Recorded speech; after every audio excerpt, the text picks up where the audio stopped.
Public first के विशेष कार्यक्रम Bharat first में आप सभी का स्वागत है और मैं हूं आपके साथ पूर्णिमा शुक्ला। भारत सिर्फ एक राष्ट्र नहीं बल्कि महान सभ्यता का नाम है। भारतवर्ष की इन्हीं गौरवशाली परंपराओं, विरासतों और योद्धाओं के बारे में आप तक जानकारी पहुंचाने के प्रयास का नाम ही है भारत फर्स्ट। तो चलिए आज हम आपको बताते हैं कि कैसे वीर योद्धा, भारतीय इतिहास के नायक छत्रपति शिवाजी महाराज के बारे में। हिंदू धर्म में महान संतों और ऋषियों का गौरवशाली अतीत है। कई संत गुरु पद पर आसीन हुए और कई लोगों को ईश्वर प्राप्ति का मार्ग दिखाया। उन्होंने अपने आचरण और कार्यों से समाज को आध्यात्मिकता की शिक्षा भी दी। उनका मिशन सिर्फ आध्यात्मिकता तक ही सीमित नहीं था, बल्कि जब भी देश मुश्किलों में घिरा, उन्होंने राष्ट्र की रक्षा के लिए भी महत्वपूर्ण काम किए। कुछ संतों ने पूरी दुनिया की यात्रा की, बिना किसी व्यक्तिगत अपेक्षा के भारत के आध्यात्मिक ज्ञान का प्रचार प्रसार किया, जिसका लाभ विदेशों में लाखों लोगों को मिल रहा है। छत्रपति शिवाजी महाराज ने सभी बाधाओं के बावजूद शक्तिशाली मुगलों के खिलाफ लड़ते हुए दक्कन में हिंदू साम्राज्य की स्थापना की। उन्होंने जनता में गौरव और राष्ट्रीयता की भावना पैदा करके उन्हें मुगल शासक औरंगजेब के अत्याचार से लड़ने के लिए प्रेरित और एकजुट किया। शिवाजी महाराज ने अपने क्षेत्रों पर कई बड़े दुश्मन आक्रमणों का सामना करने और उन पर काबू पाने के लिए अपनी सेनाओं को सफलतापूर्वक नेतृत्व दिया। उन्होंने सिर्फ 15 वर्ष की उम्र में जान की परवाह किए बगैर मुगलों पर आक्रमण किया था। वीर शिवाजी ने 16 वर्ष की आयु में एक संप्रभु हिंदू राज्य की स्थापना का संकल्प लिया। इसके लिए उन्होंने एक मजबूत सेना और नौसेना खड़ी की, किलों का निर्माण और मरम्मत की, गुरिल्ला युद्ध रणनीति का इस्तेमाल किया, एक मजबूत नेटवर्क विकसित किया और एक अनुभवी राजनेता और जनरल की तरह काम किया। उन्होंने राजस्व संग्रह में प्रणाली की शुरुआत की और अधिकारियों को विषयों के उत्पीड़न के खिलाफ चेतावनी दी। निजी जीवन में उनके नैतिक गुण असाधारण रूप से ऊंचे थे। उनके विचार और कार्य उनकी मां जीजाबाई और ज्ञानेश्वर और तुकाराम जैसे महान संतों की शिक्षाओं और भगवान राम और भगवान कृष्ण की वीरता और आदर्शों से प्रेरित हैं। उन्हें अपने गुरु समर्थ रामदास स्वामी का आशीर्वाद और मार्गदर्शन प्राप्त था। वो देवी भवानी के परम भक्त थे। उन्होंने हमेशा सभी धर्मों के पवित्र व्यक्तियों और पूजा स्थलों का सम्मान किया और उनकी रक्षा की। उन्होंने अपनी प्रजा को धर्म की स्वतंत्रता दी और जबरन धर्मांतरण का विरोध किया। शिवाजी महाराज अपनी प्रजा के प्रति अपने उदार रवैये के लिए जाने जाते थे। उनका मानना था कि राज्य और नागरिकों के बीच घनिष्ठ संबंध है। उन्होंने सभी सामाजिक आर्थिक समूहों को चल रहे राजनीतिक और सैन्य संघर्ष में भाग लेने के लिए प्रोत्साहित किया।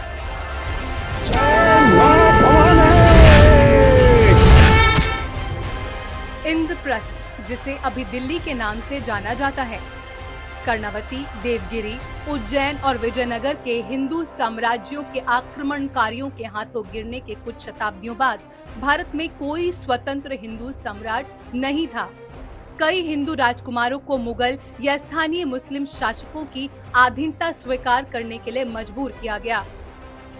शिवराय के शासन से पहले कर्नाटक में विजयनगर का हिंदू साम्राज्य दुनिया का सबसे सभ्य, समृद्ध और गौरवशाली राज्य था। यह राज्य दो भाइयों हरिहर राय और बुक्का राय द्वारा स्थापित होने के बाद फला फूला। आदिल शाह, निजाम शाह, बेरीज शाह और कुतुब शाह मुस्लिम सुल्तानों ने इस साम्राज्य को नष्ट करने के लिए एक साथ मिलकर काम किया। हजारों सल्तनत सैनिकों ने विजयनगर पर धावा बोल दिया। विजयनगर पर लाखों सल्तनत सैनिकों ने हमला किया था। राजा राम राय को सुल्तानों के चक्रव्यूह में डाल दिया गया। विजयनगर गिर गया।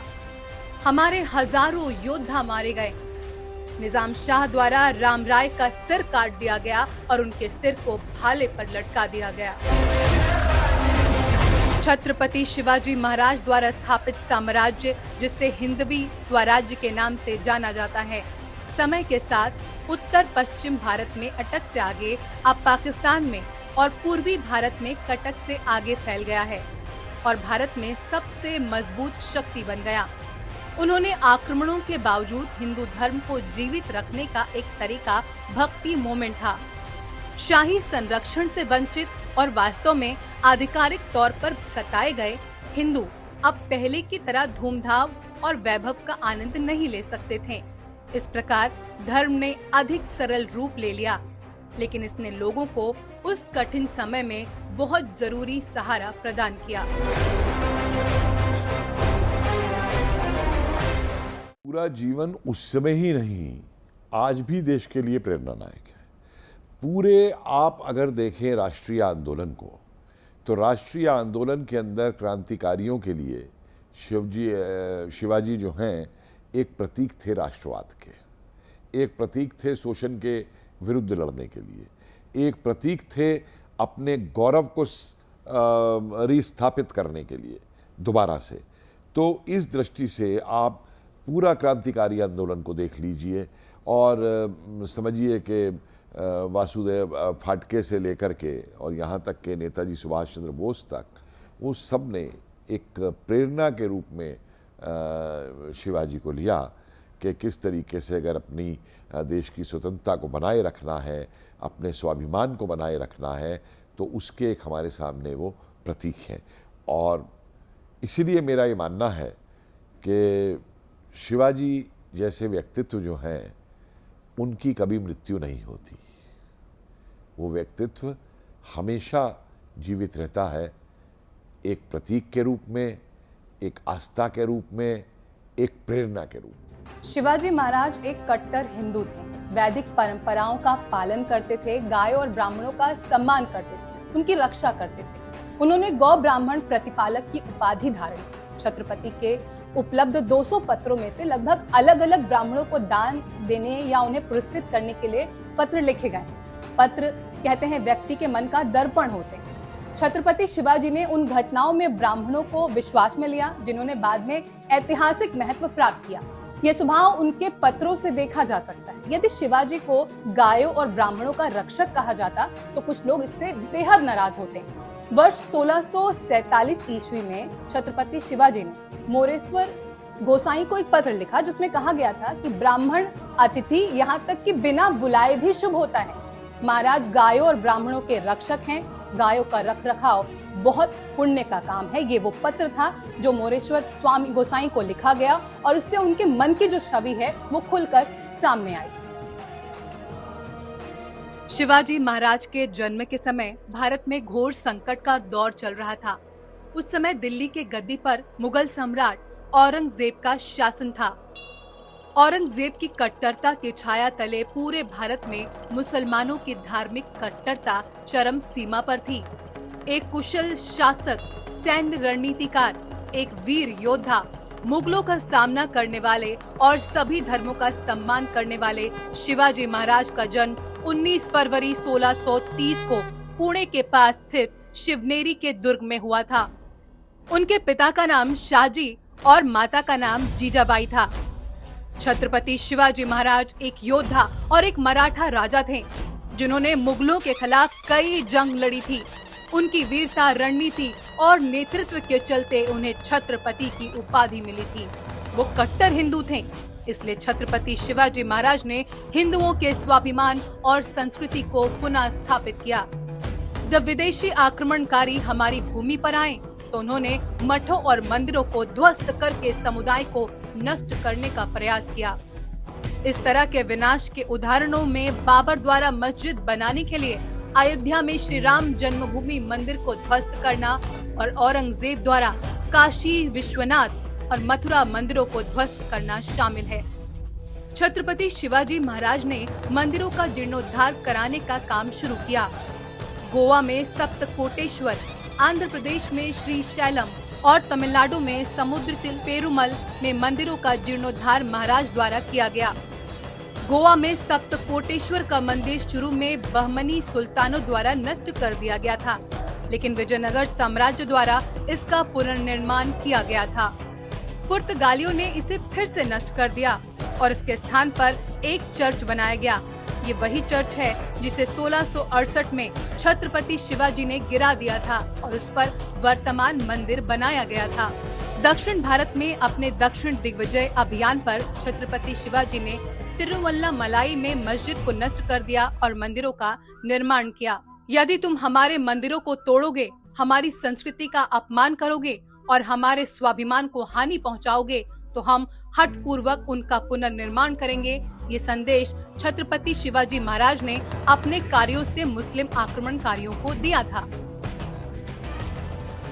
एक साधारण परिवार से होकर के और उन परिस्थितियों में जबकि उस समय बाहरी आक्रमण के साथ बाहरी साम्राज्य का विस्तार हो रहा है पूरे देश के अंदर, उस समय वहाँ से एक साधारण परिवार से उठ कर के ऊपर को संगठित करना, अपना छोटा एक दल बनाना और उसके बाद में धीरे धीरे एक पूरा मराठा साम्राज्य की स्थापित करके लाने के लिए मैं समझता हूँ कि इस प्रकार की योग्यता, और एक बात ध्यान रखिए कि बहुत ज़्यादा पढ़े लिखे नहीं थे, लेकिन जो राष्ट्रवाद की एक भावना थी जिसे वो कहते हैं कि बचपन से ही एक प्रेरणा जो है वो थी, और फिर उनके जो गुरु थे उन गुरु ने जिस तरीके से उनको दीक्षित करके जो प्रेरणाएं दी, उनका एक बहुत बड़ा प्रभाव उनके जीवन पे था कि एक साधारण परिवार से उठ करके वो सब बनाना और उसके बाद लगातार मुगलों से लोहा लेना, तो पूरा जीवन ही संघर्ष में बीता है। और उस संघर्ष के जीवन के अंदर उनकी जो योग्यताएं हैं वो उभर कर के सामने आती हैं।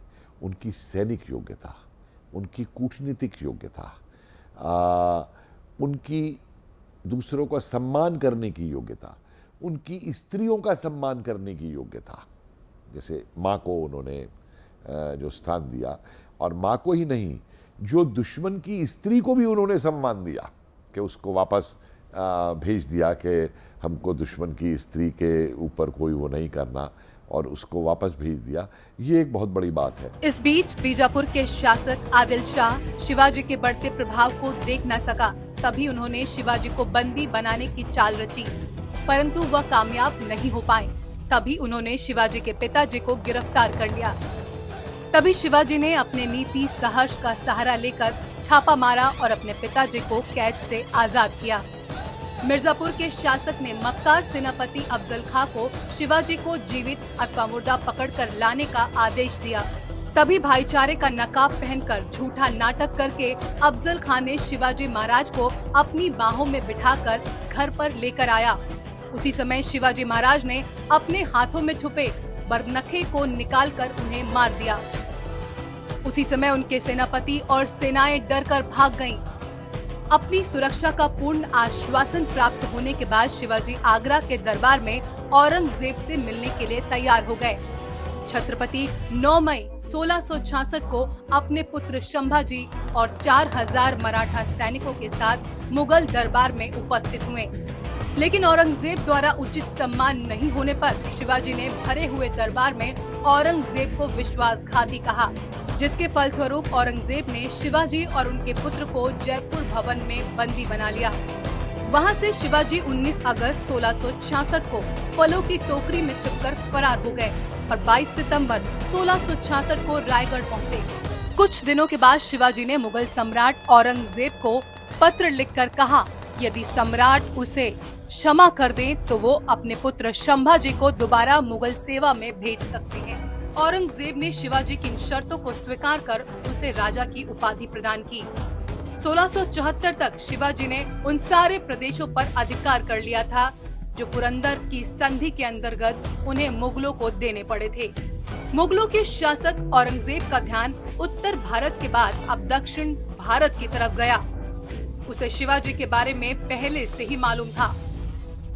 औरंगजेब ने दक्षिण भारत में अपने मामा शाइस्ता खान को सूबेदार बना दिया।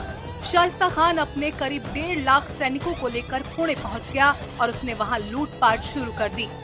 शिवाजी ने अपने 350 मावलों के साथ उन पर हमला कर दिया था।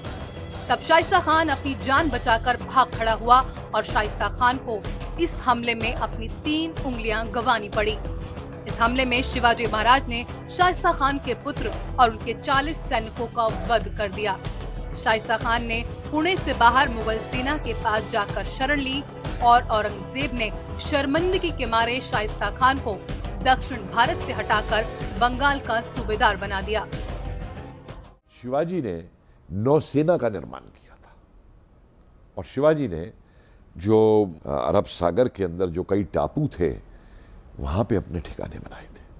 वहाँ पे दुर्ग बनाए थे छोटे छोटे, क्योंकि उस समय जो ये पुर्तगाली और अंग्रेज़ फ्रांसीसी इनका जो आगमन हो रहा था, शिवाजी अवगत थे उस तरीके की चीज़ों से, और उन्होंने नौसैनिक शक्ति के रूप में भी मराठा शक्ति का उस समय जो विकास किया, वो भी उनके जीवन की एक बहुत महत्वपूर्ण बात है। जबकि इतनी ज्यादती हो रही है, मलेच्छ बोला जाता था, और हर तरीके से धर्म परिवर्तन हो रहा है, मंदिर तोड़े जा रहे हैं, लूटा जा रहा है, जो व्यवहार स्त्रियों के साथ हो रहा है, क्योंकि उस परिस्थिति के अंदर एक छोटे से पहले राज्य की स्थापना करना और फिर उसका विकास करके उसको एक मराठा शक्ति बनाना, ये कोई आसान काम नहीं था। 2 लोग रहे मुगलों से शक्ति लेने में, जो कि बहुत विख्यात है, एक महाराणा प्रताप और फिर उसके बाद में शिवाजी का नाम आता है। इन्होंने उनकी कभी अधीनता स्वीकार नहीं की, संप्रभुता स्वीकार नहीं की, और अपनी आज़ादी के लिए, इसीलिए वो एक आज भी प्रेरणा के स्रोत। किसी भी देश से धर्म और संस्कृति को छीना नहीं जा सकता, आत्मसम्मान को कभी छीना नहीं जा सकता। छत्रपति शिवाजी महाराज ने हमें सिखाया, यदि विदेशी हमलावर हमारे आत्मसम्मान पर हमला करते हैं तो हमें गुलामी के निशान मिटाकर और अपनी गरिमा बहाल करके उचित जवाब देना चाहिए। छत्रपति शिवाजी ने ये सुनिश्चित किया कि उनके हिंदवी स्वराज्य में एक विशिष्ट हिंदू स्वरूप और अनुभव हो, जो प्रचलित मुगल और आदिल शाही दरबारों से बहुत दूर हो। उन्होंने प्रशासन पर भी उतना ही ध्यान देते हुए विभिन्न सांस्कृतिक पहलुओं पर अपना ध्यान केंद्रित किया। वीर शिवाजी एक कट्टर हिंदू थे, हालांकि वो सभी धर्मों का सम्मान करते थे। शिवाजी हिंदू संस्कृति का प्रचार किया करते थे। वो अक्सर दशहरे पर अपने अभियानों का आरंभ किया करते थे। उनको बचपन में कुछ खास शिक्षा नहीं मिली थी, लेकिन वो फिर भी भारतीय इतिहास और राजनीति में अच्छी पकड़ रखते थे। शिवाजी ने प्रशासकीय कार्यों में मदद के लिए 8 मंत्रियों का एक मंडल तैयार किया था, जिसे अष्टप्रधान कहा जाता था। इसमें मंत्रियों प्रधान को पेशवा कहते थे। राजा के बाद सबसे ज्यादा महत्व पेशवा का होता था। अमात्य वित्त मंत्री और राजस्व के कार्यों को देखता था, और मंत्री राजा के दैनिक कार्यों का लेखा जोखा रखता था। सचिव दफ्तरी का काम किया करता था। सुमंत विदेश मंत्री होता था, जो सारे बाहर के कामों को किया करता था। सेनापति सेना का प्रधान होता था। पंडित राव दान और धार्मिक कार्य किया करते थे। न्यायाधीश कानूनी मामलों की देखरेख करते थे। छत्रपति शिवाजी महाराज महाराष्ट्र के इतिहास में सबसे बहादुर और प्रतिष्ठित शासकों में से एक थे। इस महान योद्धा को किलों का काफी शौक था। अपने शासनकाल में उन्होंने ऐसे कई शानदार किलों को बनवाया था, जिनकी खूबसूरती आज भी वैसे की वैसी बरकरार है। उन्होंने भौगोलिक क्षेत्रों की आवश्यकता को ध्यान में रखकर 3 प्रकार के किलों का निर्माण किया: थल दुर्ग, गिरिदुर्ग एवं जल दुर्ग। शिवाजी महाराज ने सह्याद्री पर्वत श्रृंखला के मध्य स्थित एक बहुत ऊंची एवं विशाल पर्वतरांग पर रायगढ़ का किला बनाया। ये किला हिंदवी साम्राज्य की विशेष पहचान है। इसे दुर्ग दुर्गेश्वर भी कहते हैं। सन 1674 में इसी किले को शिवाजी ने अपनी राजधानी बनाया। यहीं शिवाजी महाराज का राज्याभिषेक भी हुआ था। जब तक शिवाजी महाराज जीवित रहे, इस किले को जीता नहीं जा सका। बाद में अंग्रेजों ने इस दुर्ग को बुरी तरह नष्ट किया। वहीं जलमार्ग में होने वाले आक्रमणों से भारत भूमि को सुरक्षित करने के लिए उन्होंने नौसेना एवं जल दुर्गों का निर्माण कराया। खांदेरी, उंदेरी और कुलाबा के दुर्ग इसके जीवंत प्रमाण हैं। मल्हारगढ़ हिंदवी साम्राज्य के तोपखाने और आसपास के क्षेत्र में निगरानी का केंद्र था। वहीं रायरेश्वर गढ़ वो स्थान है जहां महादेव के सम्मुख मात्र 16 वर्ष की उम्र में 27 अप्रैल 1645 को शिवाजी महाराज ने अपने मित्रों के साथ हिंदवी स्वराज की स्थापना की प्रतिज्ञा ली थी। ये स्थान बहुत ही दुर्गम है। प्रतापगढ़ का किला शिवाजी के साथ अफजल खान की उस हिंसक युद्ध का साक्षी है जिसमें अफजल खान को अपनी जान से हाथ धोना पड़ गया था। बहरहाल 3 अप्रैल 1680 में लगातार 3 सप्ताह तक बीमार रहने के बाद ये वीर हिंदू सम्राट सदा के लिए इतिहास के पन्नों में अमर हो गया और उस समय उनकी आयु 50 वर्ष की थी। शिवाजी महाराज एक वीर पुरुष थे जिन्होंने अपना पूरा जीवन मराठा हिंदू साम्राज्य के लिए समर्पित कर दिया। मराठा इतिहास में सबसे पहला नाम शिवाजी का ही आता है। Bureau report, public first.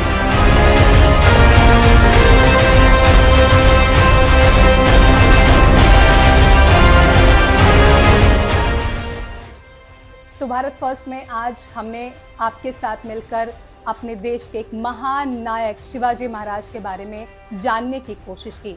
Shivaji Maharaj का शौर्य शब्दों का मोहताज नहीं है। उनकी गाथा, उनके बारे में अगर बताना हो तो शब्द कम पड़ते हैं, लेकिन हमारा ये प्रयास था जिससे आप तक अपने देश के शूरवीरों की गाथा को पहुंचाया जा सके। फिर से प्रयास करेंगे अपने देश के कुछ और महान नायकों की वीर गाथा आप तक पहुंचाने की। तब तक के लिए हमें दीजिए इजाजत। आप देखते रहिए पब्लिक फर्स्ट।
ये है इंडिया फर्स्ट कम्युनिकेशन और आप देख रहे हैं पब्लिक फर्स्ट, सर्वदा भारतीय।